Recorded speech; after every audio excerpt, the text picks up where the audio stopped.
The documents are actually very old documents. They were actually what conjured up before there wasn't any internet.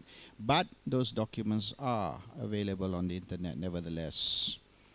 Now, the 20-point agreement, 18-point agreement is much talked about, but not many people have read it. You've managed to find it, no doubt, yeah, on the internet, on not wiki, no, well, okay, Wikipedia does have it, you know. It's even got the Constitution.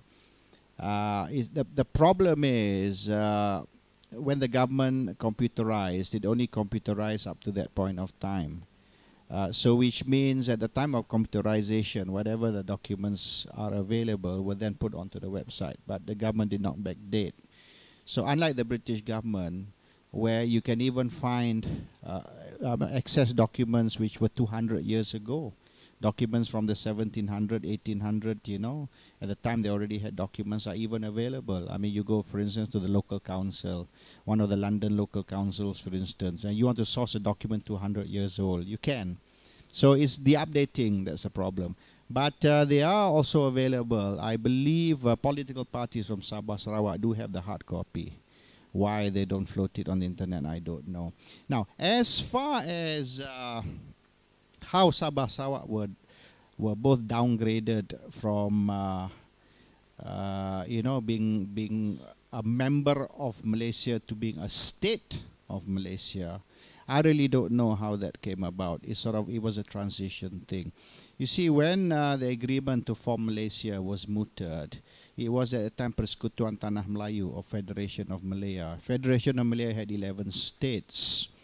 And the British wanted to give independence to the rest of North Borneo and Singapore. So it was offered to Sabah, Sarawak, Brunei and Singapore. Brunei didn't want to join Malaysia. Singapore, Sabah, Sarawak did. So actually Sabah, Sarawak, Singapore together with Federation of Malaya, which means 4 entities, got together to form Malaysia. So Malaysia is an entity of 4, not an entity of 14. And that was how it was originally intended. But along the way, somehow Sabah, Sarawak, and of course Singapore too, were downgraded to state status. And Lee Kuan Yew would certainly have nothing of it. Because Lee Kuan Yew was, you know, the Prime Minister of Singapore. And Tengku Rahman said, you can't be the Prime Minister of Singapore because I'm the Prime Minister of Malaysia. So you have to become the Chief Minister of Singapore. Reduce your status. Because we have Chief Ministers in Sabah, Sarawak, and also in Malacca and Penang. And of course, Menteri Besars in the other states, you know. So all those states without sultans, they were basically chief ministers. States with sultans, they become Menteri Besar. Lee Kuan Yew didn't agree. And of course, there was this conflict between him and Tengku Rahman. And Singapore either got kicked out or was shoved out or decided to get out of Malaysia and became an independent nation. That at that time was a signal for Sabah, Sarawak that you were actually enticed into a marriage of equal partnership, and then you became second-class citizens later. So Sabah, Sarawak became just like another state, like Selangor, Perak, Johor, you know, Kelantan, and so on.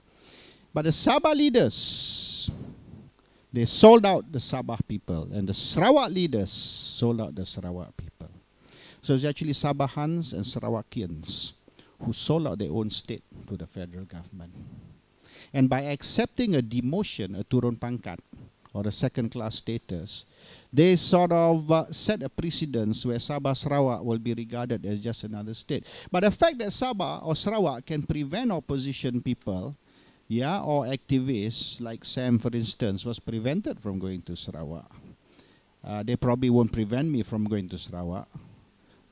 They prevent me from leaving, maybe.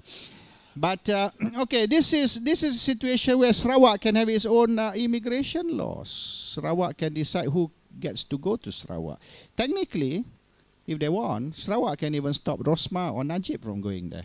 I mean, of course, he won't do it, but technically he can, because it's up to him who gets to go to Sabah, Sarawak. Is your immigration state immigration, which means Sabah, Sarawak has certain autonomy, not enjoyed by the other states, you know. But how come now, as you said, it's being downgraded? Ask the Sabah and Sarawak traitors who sold out their own people, who sold out their own state. And when certain Sabah and Sarawak leaders decided to defend the state and not kowtow or succumb to federal pressure, the rumor is these people died mysterious deaths. And I say rumor because no one has actually come out to say anything. Though Tengku Razali has explained, in fact, that most unfortunate plane crash where he was on the plane and was told to get off the plane. So then people are scared. People says, "Oh, it's a rumor." But if we fight too hard for our state, then we might suffer mysterious deaths. So the question is, between fighting federal government, okay, and then having a short career, to supporting the federal government and become very rich. Even you plunder your own state, you plunder your own timber. You look at what they've done. I mean, in Sarawak, they plundered, I think, if I'm not mistaken, forest land, which is 10 times the size of Singapore Island and things like that, you see. So Sabah and Sarawak leaders are selfish, greedy, corrupted. They work for themselves and not for their people. And that is the problem, why Sabah and Sarawak today are suffering this second-class status. So the Sabah Sarawak people actually should be lynched from the nearest tree. They are traitors to their own people. That's all. No other reason other than that. I just want to add this. As to the 18-point agreement, when I was in Sarawak last year, January, February, Barubian also said he's unable to locate the 18-point agreement. So why apparently the 20-point agreement, I think, as Pat has rightly pointed out, the politicians in Sabah, the political parties, they do have copies. Why they don't put it up, I don't know. But 18-point agreement, for some reason, it doesn't appear to have surfaced anywhere. Now, as to why, I agree with Pat, but what I forgot to mention just now was this. As to the RCI, the Royal Commission of Inquiry, that we have included in our reform agenda, one of the points, the terms of reference, is to identify and ascertain who hijacked the terms and the tenor of the agreement. So maybe if we do have such an RCI, Royal Commission of Inquiry, if a new federal government, pro-reform government comes in, if an RCI can be put into place, maybe they can also help us to identify who were the politicians who hijacked this in the 60s. Yes. Racism exists all over. I've seen Chinese, even 2 days ago, who made a statement about me. They said, well, of course what? RPK has sold himself because it's typical what? All Malays are like that. And all Malays are corrupted. All Malays can be bought. I mean, when we talk about racism, actually racism extends everywhere. And somehow it's become Malaysian culture to be... Okay, we talk about Hindra, for instance. You know, I've had my arguments with Murthy, who's in London, saying that MCLM cannot endorse an Indian agenda. We don't endorse a Chinese agenda either, nor a Malay agenda, nor a whatever agenda. Our agenda is Malaysians. I've had Pakatan people who come up to me, okay, Indians in Pakatan, and they said, can you arrange for me to meet the Sultan? Of course, in those days, I was still, still back in Malaysia. And I said, why don't you meet the Sultan? You know, he says, he's your cousin. Yeah, okay. But there's no reason to want to meet the Sultan because he's my cousin. He says, no, because we want to ask for more Indian representation. I said, the Sultan's not involved in forming the government. The government is formed, you know, by the political parties, you know. Why do you want to drag the Sultan into this thing about forming government? He insists that there's not enough Indians represented in Selangor. I said, come on lah. I mean, he was already a councillor, you know, the clan councillor. And here he is complaining about not enough Indian representation. I said, how do you figure out what's enough, what's not enough? Do we go according to what? Number of Indian voters, number of Indian population, or what? And if we in the opposition, or you in the opposition, you're still talking racial quotas. And then here we say the government lah, UMNO lah, we whack UMNO, we whack Barisan. Apa beza pembangkang? Why are you arguing with me now about racial quotas? Don't you sound exactly like Barisan Nasional, who also work on racial quotas? He says, no, because the Indians are left behind. I say, I can take you to Gua Musang. I can take you to Ulu Terengganu. I can take you to many parts of Kelantan and Terengganu, where you see Malays worse off than even the Indians in Brickfields and Bangsa. At least the Indians in Brickfields and Bangsa, they can go tani every day. Those buggers up there, they don't even have pipe. They got to go down to the river for their water. So he insisted. I says, okay, look, if you want an Indian representative, let me, Raja Petra, become your Indian representative. Wakil orang India, can or not? He said, tak boleh. Why?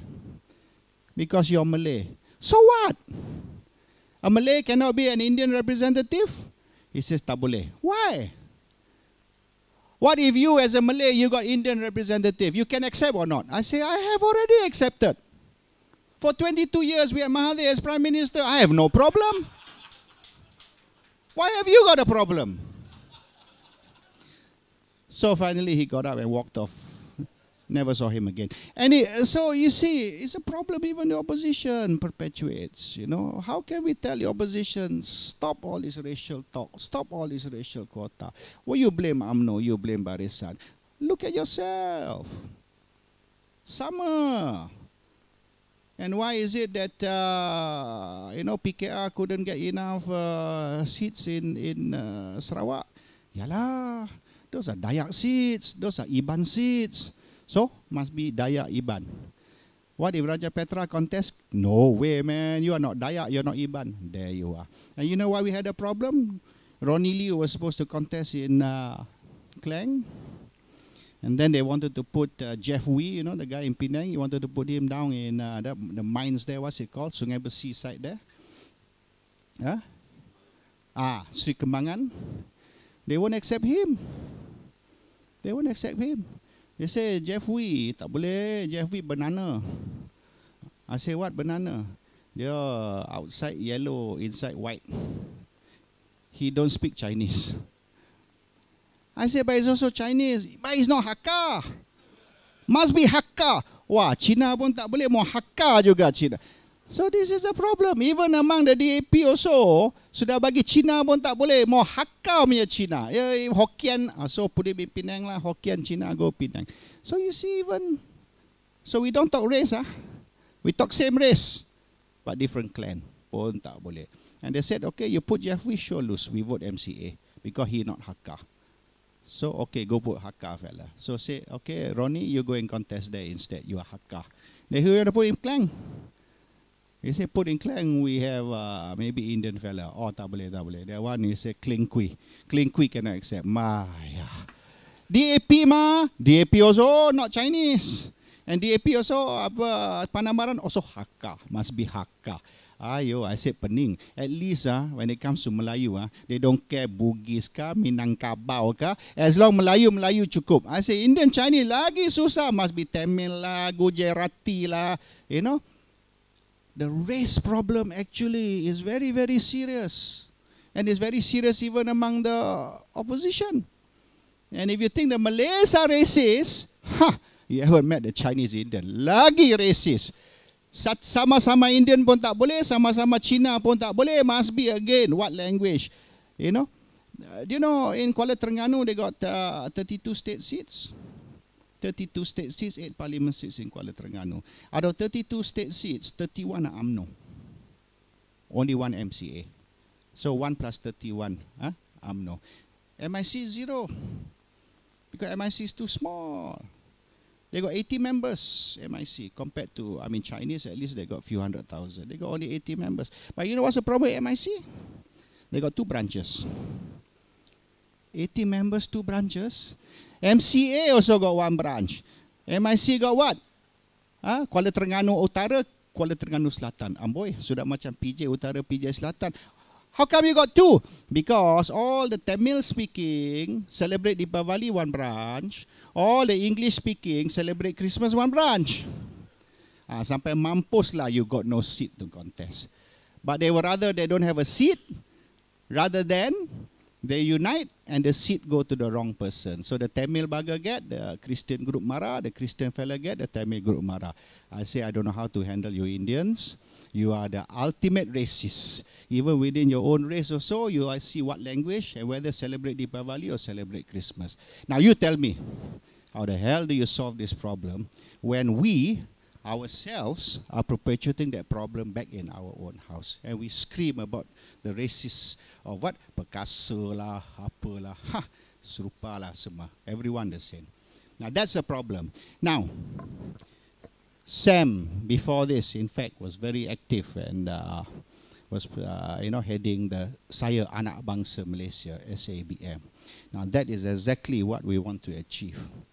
Can we, everybody in this room, come to the point where we can stand up and say, I'm not China, I'm not Melayu, I'm not India, I'm not Gujarati, I'm not Tamil, I'm not Hakka. Saya Anak Bangsa Malaysia. I doubt any of you here are even ready for that. So let's first of all become unracist before we start condemning the racism of the country, which is a serious problem. It is a serious problem. But the problem is, we keep looking at the other guy as being racist, not realizing that we actually as bad or worse compared to the other guy. Thank you.